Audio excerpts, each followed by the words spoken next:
ರಾಜಧಾನಿ ಬೆಂಗಳೂರು ಮೋದಿಯವರ ಸ್ವಾಗತಕ್ಕೆ ಭರ್ಜರಿ ತಯಾರಿಯನ್ನ ಮಾಡಿಕೊಂಡಿದೆ. ಮೋದಿ ಸಂಚರಿಸುವಂತಹ ಕಡೆ ಪೊಲೀಸ್ ಸರ್ಪಗಾವಲನ್ನೇ ಹಾಕಿದ್ದಾರೆ. ಸಂಗೊಳ್ಳಿ ರಾಯಣ್ಣ ಸರ್ಕಲ್ ಸುತ್ತ ಟೈಟ್ ಸೆಕ್ಯೂರಿಟಿ ಕೊಟ್ಟಿದ್ದು ಹೆಜ್ಜೆ ಹೆಜ್ಜೆಗೂ ಪೊಲೀಸ್ ಬಿಗಿ ಬಂದೋಬಸ್ತನ್ನ ಮಾಡಲಾಗಿದೆ. ರೈಲ್ವೆ ನಿಲ್ದಾಣದ ಸುತ್ತ ಖಾಕಿ ಪಡೆ ಬೀಡು ಬಿಟ್ಟಿದೆ. ಮೋದಿ ಕಟೌಟ್ ಹಾಕಿ ಸ್ವಾಗತಕ್ಕೆ ಬಿಜೆಪಿ ಸಜ್ಜಾಗಿದ್ದು ಸಂಗೊಳ್ಳಿ ರಾಯಣ್ಣ ಸರ್ಕಲ್ ಬಳಿ ಸಕಲ ಸಿದ್ಧತೆಯನ್ನು ಕೂಡ ಮಾಡಿಕೊಂಡಿದ್ದಾರೆ. ಅಂದರೆ ಎಲ್ಲ ಕಡೆ ಬ್ಯಾನರ್ಗಳು ಮತ್ತು ರಸ್ತೆಯನ್ನು ಕ್ಲೀನ್ ಮಾಡುವಂಥದ್ದಾಗಿರ್ಬೋದು, ಎಲ್ಲಾದರೂ ಗುಂಡಿ ಬಿದ್ದಿದ್ರೆ ಅದನ್ನು ತೇಪೆ ಹಚ್ಚಿ ಇವತ್ತೊಂದಿನ ಮೋದಿ ಬರಬೇಕಾದ್ರೆ ಲಕ ಅಂತ ಒಳಿದು ಬಿಡಬೇಕು ಅವ್ರು ಓಡಾಡುವಂತಹ ರಸ್ತೆಗಳೆಲ್ಲವೂ. ಹಂಗೆ ಮಾಡಿರ್ತಾರೆ ಅವರು. ಇವೆಲ್ಲವೂ ಅವ್ರು ಹೋಗ್ತಿದ್ದಂಗೆ ವಾಪಸ್ ಕಿತ್ತೋಗುತ್ತೋ ಮತ್ತೊಂದು ಅದೆಲ್ಲ ಪ್ರಶ್ನೆ. ಅವ್ರು ಬಂದಾಗ ಚೆನ್ನಾಗಿತ್ತಾ ಅದು ಅವ್ರಿಗೆ ಇಂಪಾರ್ಟೆಂಟ್, ನಮ್ಗಳಿಗಲ್ಲ, ಅವ್ರುಗಳಿಗೆ, ರಾಜಕೀಯ ನಾಯಕರುಗಳಿಗೆ. ಇಲ್ಲಾಂದರೆ ದೇಶದ ಮಟ್ಟದಲ್ಲಿ ಮಾನ ಮರ್ಯಾದೆ ಹರಾಜಾಗ್ಬಿಡುತ್ತೆ ಬೆಂಗಳೂರದು. ಹಾಗಾಗಿ ಎಲ್ಲ ರೀತಿಯ ತಯಾರಿಗಳನ್ನು ಮಾಡ್ಕೊಂಡಿದ್ದಾರೆ. ಪೊಲೀಸ್ ಸರ್ಪಗಾವಲು ಎಲ್ಲ ಕಡೆ ಇರುವಂಥದ್ದನ್ನು ಗಮನಿಸ್ತಾ ಇದ್ದೀರಿ. ಮೋದಿಯವರಿಗೆ ವೆಲ್ಕಮ್ ಮಾಡುವಂತಹವರ ಕಟೌಟ್ಗಳ ಜೊತೆಗೆ ಮೋದಿಯವರ ಕಟೌಟ್, ಭಾರತದ ಗೌರವಾನ್ವಿತ ಪ್ರಧಾನಮಂತ್ರಿಗಳಾದ ಸನ್ಮಾನ್ಯ ಶ್ರೀ ನರೇಂದ್ರ ಮೋದಿಯವರಿಗೆ ಸ್ವಾಗತ ಅನ್ನುವಂತಹ ಬಹಳ ದೊಡ್ಡ ಕಟೌಟನ್ನು ಕೂಡ ಗಮನಿಸ್ತಾ ಇದ್ದೀರಿ. ಏನೋ ಸಂಗೊಳ್ಳಿ ರಾಯಣ್ಣ ಸರ್ಕಲ್ ಬಳಿಯಿಂದ ನಮ್ಮ ಪ್ರತಿನಿಧಿ ಇದೀಗ ಬೆಂಗಳೂರು ಸೆಂಟ್ರಲ್ ಕ್ಷೇತ್ರದ ಜಿಲ್ಲಾಧ್ಯಕ್ಷ ಸಪ್ತಗಿರಿ ಗೌಡ್ರನ್ನ ಮಾತಾಡಿಸಿ ಪ್ರತ್ಯಕ್ಷ ವರದಿಯನ್ನ ರಿಸೀವ್ ಮಾಡ್ಕೊಂಡಿದ್ದಾರೆ. ಕೇಳೋಣ ಒಂದ್ಸಲ. ಬೆಂಗಳೂರಿಗೆ ಇವತ್ತು ಪ್ರಧಾನಿ ನರೇಂದ್ರ ಮೋದಿ ಅವರು ಆಗಮಿಸ್ತಾ ಇದ್ದಾರೆ. ಅದರಲ್ಲೂ ಕೂಡ ಪ್ರಮುಖವಾಗಿ 3 ವಂದೇ ಭಾರತ್ ರೈಲುಗಳಿಗೆ ಇನಾಗ್ರೇಷನ್ ಅನ್ನ ಮಾಡುವಂಥದ್ದು, ಪ್ರಮುಖವಾಗಿ ಸಂಗೊಳ್ಳಿ ರಾಯಣ್ಣ ಸರ್ಕಲ್ದಿಂದ ಇವತ್ತು ಮೋದಿಯವರ ಕಾರ್ಯಕ್ರಮಗಳು ಆರಂಭವಾಗುವಂಥದ್ದು. ನಾನು ಸಂಗೊಳ್ಳಿ ರಾಯಣ್ಣ ಸರ್ಕಲ್ನಲ್ಲಿದ್ದೀನಿ. ಇಲ್ಲಿ ಬಿಜೆಪಿ ನಾಯಕರು ಮೋದಿ ಅವರಿಗೆ ಒಂದು ಭವ್ಯ ಸ್ವಾಗತವನ್ನ ಕೋರೋದಕ್ಕೆ ಎಲ್ಲ ರೀತಿಯ ಸಿದ್ಧತೆಗಳನ್ನ ಮಾಡಿಕೊಂಡಿರುವಂಥದ್ದು ನೀವು ದೃಶ್ಯಗಳಲ್ಲಿ ಕೂಡ ಗಮನಿಸಬಹುದು. ಬಿಜೆಪಿಯ ಬ್ಯಾನರ್ಗಳನ್ನ ಅಳವಡಿಕೆ ಮಾಡುವ ಮೂಲಕ ಮೋದಿ ಅವರಿಗೆ ಭರ್ಜರಿ ಸ್ವಾಗತವನ್ನ ಕೋರೋದಕ್ಕೆ ಇಲ್ಲಿ ಎಲ್ಲ ಸಿದ್ಧತೆಗಳಾಗಿರುವಂಥದ್ದು ದೃಶ್ಯಗಳಲ್ಲೂ ಗಮನಿಸ್ತಾ ಇದ್ದೀರಾ. ರೈಲ್ವೆ ಇಲಾಖೆಗಳಂತ ಮಂತ್ರಿ ಆಗಿರುವಂತಹ ಸೋಮಣ್ಣ ಅವರ ಒಂದು ಫ್ಲೆಕ್ಸ್ ಅನ್ನು ಕೂಡ ನೀವು ಗಮನಿಸಬಹುದು. ಪ್ರಧಾನಿ ಮೋದಿ ಅವರ ಜೊತೆಗೆ ಅವರು ಒಂದು ಫ್ಲೆಕ್ಸ್ ಅನ್ನು ಹಾಕಿ ವಿಜೇಂದ್ರ ಆಗಿರ್ಬೋದು, ಬಿಜೆಪಿಯ ಪ್ರಹ್ಲಾದ್ ಜೋಶಿ ಆಗಿರ್ಬೋದು, ಎಲ್ಲ ನಾಯಕರ ಒಂದು ಫೋಟೋಗಳನ್ನ ಇಲ್ಲಿ ಅಳವಡಿಕೆ ಮಾಡಿದ್ದಾರೆ. ಜೊತೆಗೆ ಈ ವೃತ್ತದ ಸುತ್ತಲೂ ಕೂಡ ಬಿಜೆಪಿ ಬಾವುಟಗಳನ್ನು ಹಾಕುವ ಮೂಲಕ ಏನು ಪ್ರಧಾನಿ ನರೇಂದ್ರ ಮೋದಿ ಅವರಿಗೆ ಸ್ವಾಗತ ಕೋರುವ ಕೆಲಸವನ್ನ ಇಲ್ಲಿ ಮಾಡ್ತಿದ್ದಾರೆ. ಏನು ಈ ಒಂದು ಸಂಗೊಳ್ಳಿ ರಾಯಣ್ಣ ವೃತ್ತದಲ್ಲಿರುವಂತಹ ಈ ಒಂದು ವೃತ್ತದ ಮೂಲಕವೇ ಪ್ರಧಾನಿ ನರೇಂದ್ರ ಮೋದಿ ಅವರು ಸಂಗೊಳ್ಳಿ ರಾಯಣ್ಣ ರೈಲ್ವೆ ನಿಲ್ದಾಣವನ್ನು ಪ್ರವೇಶ ಮಾಡುವಂಥದ್ದು. 3 ವಂದೇ ಭಾರತ ರೈಲುಗಳಿಗೆ ಇಂದು ಚಾಲನೆ ನೀಡ್ತಿದ್ದಾರೆ. ಅದರಲ್ಲೂ ಕೂಡ ಕರ್ನಾಟಕದಲ್ಲಿ 11ನೇ ಭಾರತ ಅವರ ರೈಲ್ವೆಗೆ ಚಾಲನೆಯನ್ನ ಮೋದಿ ಅವರು ನೀಡ್ತಿರುವಂಥದ್ದು. ಹೀಗಾಗಿ ಬೆಂಗಳೂರಿನಿಂದ ಬೆಳಗಾವಿ ಮಾರ್ಗದ ಒಂದು ವಂದೇ ಭಾರತ ರೈಲನ್ನ ಮೋದಿ ಇನಾಗ್ರೇಷನ್ ಮಾಡಿದ್ರೆ, ಅಮೃತಸರದಿಂದ ಶ್ರೀ ಮಾತಾದೇವಿ ಕಟ್ರಾಗೆ ನಾಗ್ಪುರದಿಂದ ಪುಣೆಗೆ ವಂದೇ ಭಾರತ ರೈಲನ್ನ ಇನಾಗ್ರೇಷನ್ ಮಾಡುವಂಥದ್ದು, ಗ್ರೀನ್ ಸಿಗ್ನಲ್ ಅನ್ನ ಕೊಡುವಂಥದ್ದು. ಈ ಒಂದು ಮೋದಿ ಆಗಮನಕ್ಕೆ ಬಿಜೆಪಿ ಕಾರ್ಯಕರ್ತರಲ್ಲಿ ಕೂಡ ಹುಮ್ಮಸ್ಸು ಹೆಚ್ಚಾಗಿದೆ ಅಂತ ಹೇಳ್ಬೋದು.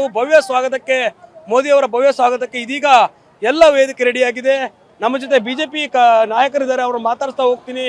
ಯಾಕಂದ್ರೆ ಮೋದಿ ಅವರು ಬಹುದಿನಗಳ ಬಳಿಕ ಬೆಂಗಳೂರಿಗೆ ಆಗಮಿಸ್ತಾ ಇದ್ದಾರೆ. ಸರ್, ಮೋದಿ ಅವರು ಇನ್ನೇನು ಕೆಲವೇ ಕ್ಷಣಗಳಲ್ಲಿ ಬೆಂಗಳೂರಿಗೆ ಆಗಮಿಸ್ತಾರೆ. ಯಾವ ರೀತಿ ತಯಾರಿ ಮಾಡ್ಕೊಂಡಿದ್ರಿ, ಯಾವ ರೀತಿ ಸ್ವಾಗತನ ಕೊಡೋದಕ್ಕೆ ರೆಡಿಯಾಗಿದೆ?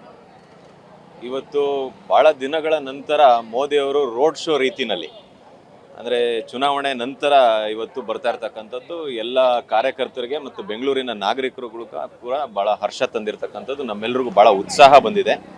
ಇವತ್ತು ಭಾಳ ವರ್ಷಗಳಿಂದ ಏನು ಒಂದು ಬೇಡಿಕೆ ಇತ್ತು, ಎಲ್ಲೋ ಲೈನ್ ಉದ್ಘಾಟನೆ ಆಗಬೇಕು ಅಂತೇಳಿ. ಇವತ್ತು ಕಾರಣಾಂತರಗಳಿಂದ ಅದು ಮುಂದೂಡಬೇಕಾಯಿತು. ಇವತ್ತು ಅದು ಜನಕ್ಕೆ ಓಪನ್ ಮಾಡ್ತಿರ್ತಕ್ಕಂಥದ್ದು ಇದೆ. ಅದರ ಜೊತೆಗೆ ವಂದೇ ಭಾರತ್ ಟ್ರೈನ್ ಕೂಡ ಇವತ್ತು ಉದ್ಘಾಟನೆ ಮಾಡಬೇಕು ಅಂಥೇಳಿ ಇವತ್ತು ನಮ್ಮದೇ ಗಾಂಧಿನಗರದಲ್ಲಿರ್ತಕ್ಕಂಥ ಸಂಗೊಳ್ಳಿ ರಾಯಣ್ಣ ರೈಲ್ವೆ ಸ್ಟೇಷನ್ ಕೂಡ ಬರ್ತಾ ಇದ್ದಾರೆ. ಸೊ ಇವತ್ತು ಇಲ್ಲಿರ್ತಕ್ಕಂಥ ನಾವೆಲ್ಲರೂ ಮಹಾಲಕ್ಷ್ಮಿ ಲೇಔಟು ಮತ್ತು ಗಾಂಧಿನಗರದವರು, ರಾಜಾಜಿನಗರದವರು, ಗೋವಿಂದರಾಜ್ ನಗರ, ವಿಜಯನಗರದ ಎಲ್ಲ ಕಾರ್ಯಕರ್ತರು ಕೂಡ ಇವತ್ತು ಸಂಗೊಳ್ಳಿ ರಾಯಣ್ಣ ವೃತ್ತದಲ್ಲಿ ಬಂದು ನಾವು ಇವತ್ತು ಇಲ್ಲಿ ಸೇರ್ತಾ ಇದ್ದೇವೆ.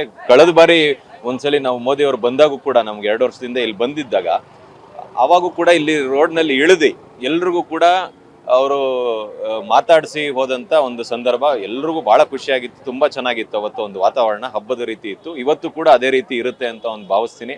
ಅವ್ರು ನಮ್ಮನ್ನೆಲ್ಲ ನೋಡಿ ಕೆಳಗಿಳಿದು ಎಲ್ಲರೂ ನಮ್ಮನ್ನು ಮಾತಾಡಿಸಿದ್ರೆ ಕಾರ್ಯಕರ್ತರಿಗೆ ಭಾಳ ಸಂತೋಷ ಆಗ್ತದೆ. ಯಾಕೆಂದರೆ ಬೆಳಗ್ಗೆನೇ ಅಷ್ಟೊತ್ತಿಗೆ ಬಂದು ಎಲ್ಲರೂ ಕೂಡ ಇಲ್ಲಿ ನಿಂತಿರ್ತಕ್ಕಂಥದ್ದಿದೆ. ಅದೇ ರೀತಿ ಬೇರೆ ಬೇರೆ ವೃತ್ತಗಳಲ್ಲಿ ಚಾಲುಕ್ಯ ವೃತ್ತ ಆಗಿರ್ಬೋದು, ಮೇಕ್ರಿ ವೃತ್ತದಲ್ಲಿ ಆಗಿರ್ಬೋದು, ಜಯನಗರದಲ್ಲಿರ್ಬೋದು, ಇವೆಲ್ಲ ಕಡೆನೂ ಕೂಡ ಕಾರ್ಯಕರ್ತರು ಸಾವಿರಾರು ಸಂಖ್ಯೆಯಲ್ಲಿ ಇವತ್ತು ಜಮಾವಣೆಗೊಳ್ತಾ ಇದ್ದಾರೆ. ಮತ್ತೆ ಬೆಂಗಳೂರಿನ ನಾಗರಿಕರು ಕೂಡ ಬಹಳ ಖುಷಿ ಆಗ್ತಾ ಇದೆ. ಅವ್ರಿಗೆಲ್ಲರೂ ನರೇಂದ್ರ ಮೋದಿ ಅವರು ಬರ್ತಾ ಇದ್ದಾರೆ, ಅವ್ರನ್ನ ಕಣ್ಣಾರೆ ನೋಡ್ಬೋದು ಅನ್ನೋ ಒಂದು ಖುಷಿಯಲ್ಲಿದ್ದಾರೆ. ಸರ್, ಜನರು ಯಾವ ರೀತಿ ಸೇರುವಂತಹ ಸಾಧ್ಯತೆ ಇದೆ, ಅಂದ್ರೆ ಎಷ್ಟು ಜನ ಸೇರುವಂತ ನಿರೀಕ್ಷೆ ಇದೆ? ಕನಿಷ್ಠ ಒಂದೊಂದು ವೃತ್ತದಲ್ಲೂ 4,000 ರಿಂದ 5,000 ಜನ ಸೇರೋ ಅಂತ ಒಂದು ಅಂದ್ರೆ ನಮಗೆ ಹೇಳಿರ್ತಕ್ಕಂಥದ್ದು ನಾವಿಷ್ಟು ಜನ ಬರ್ತೀವಿ ಅಂತ ಅವರಾಗವರೇ ವಾಲಂಟಿಯರ್ಸ್ ಬಹಳಷ್ಟು ಜನ ಫೋನ್ ಮಾಡಿದ್ದಾರೆ. ತುಂಬಾ ಜನ ರೈಲ್ವೆ ಸ್ಟೇಷನ್ ಒಳಗಡೆ ಹೋಗಿ ಅವರು ಕೂಡ ಅಲ್ಲಿ ಹತ್ರದಿಂದ ನೋಡ್ಬೇಕು ಅಂತ ಆಸೆ ಬಿದ್ದಿದ್ದಾರೆ. ಅವರು ಕೂಡ ಆಪೋಸಿಟ್ ಪ್ಲಾಟ್ಫಾರ್ಮ್, ಅವ್ರು ಏನಲ್ಲಿ ಫ್ಲಾಗ್ ಆಫ್ ಮಾಡ್ತಾರೆ ಅದ್ರ ಆಪೋಸಿಟ್ ಪ್ಲಾಟ್ಫಾರ್ಮ್ ಅಲ್ಲಿ ಕೆಲವರು ನಿಂತ್ಕೊಳ್ಳೋದಕ್ಕೆ ಅವಕಾಶ ಮಾಡ್ಕೊಟ್ಟಿದ್ದಾರೆ. ಅಲ್ಲೂ ಕೂಡ ಬಹಳಷ್ಟು ಜನ ಹೋಗಿ ನರೇಂದ್ರ ಮೋದಿ ಅವ್ರನ್ನ ಬಹಳ ಹತ್ರದಿಂದ ನೋಡ್ತಕ್ಕಂತ ಒಂದು ಅವಕಾಶ ಕೊಟ್ಟಿದ್ದಾರೆ. ಅಲ್ಲೂ ಕೂಡ ಒಂದು 500ರಿಂದ 600 ಜನ ಅಲ್ಲೂ ಹೋಗ್ತಾರೆ. ಇನ್ನು ರಸ್ತೆಗಳಲ್ಲಿ ಮತ್ತೆ ಇಲ್ಲೆಲ್ಲ ಸಾವಿರಾರು ಸಂಖ್ಯೆಯಲ್ಲಿ ಸೇರ್ತಾರೆ. ಅಲ್ಲಿ ಜನರದ್ದು ನಾವೇ ನೋಡ್ಬೇಕು ಅವರ ಒಂದು ಉತ್ಸಾಹ ಹೇಗಿದೆ ಅಂತ ಹೇಳಿ. ಮೋದಿ ಬರ್ತಾರೆ ಅಂದ್ರೆ ಬಹಳಷ್ಟು ನಿರೀಕ್ಷೆಗಳಿರುತ್ತೆ, ಮತ್ತೇನಾದ್ರು ಘೋಷಣೆ ಮಾಡ್ತಾರಾ ಅನ್ನುವಂಥದ್ದು. ನೀವು ಕೂಡ ಪರಾಜಿತ ಅಭ್ಯರ್ಥಿ ಆಗಿದ್ರಿ ಗಾಂಧಿನಗರದ್ದು, ಏನಾದ್ರು ಬೇಡಿಕೆಗಳಿದ್ದಾವ? ಇದ್ದಾವೆ ಬಹಳಷ್ಟು. ಬೆಂಗಳೂರಿಗಂತೂ ಬಹಳಷ್ಟು ಬೇಡಿಕೆ ಇದ್ದೇ ಇರುತ್ತೆ. ಬಟ್ ಇಲ್ಲಿರ್ತಕ್ಕಂಥ ರಾಜ್ಯ ಸರ್ಕಾರ ನಿಮಗೆ ನಾವು ನೋಡ್ತಾ ಇರ್ಕಂತ ಯಾವುದೇ ಸರ್ಕಾರದ ಯಾವುದೇ ಯೋಜನೆ ಕೊಟ್ಟರು ಕೂಡ ಇಲ್ಲಿ ಅವರು ಇಂಪ್ಲಿಮೆಂಟ್ ಮಾಡ್ಲಿಕ್ಕೆ ಆಗ್ತಾ ಇಲ್ಲ.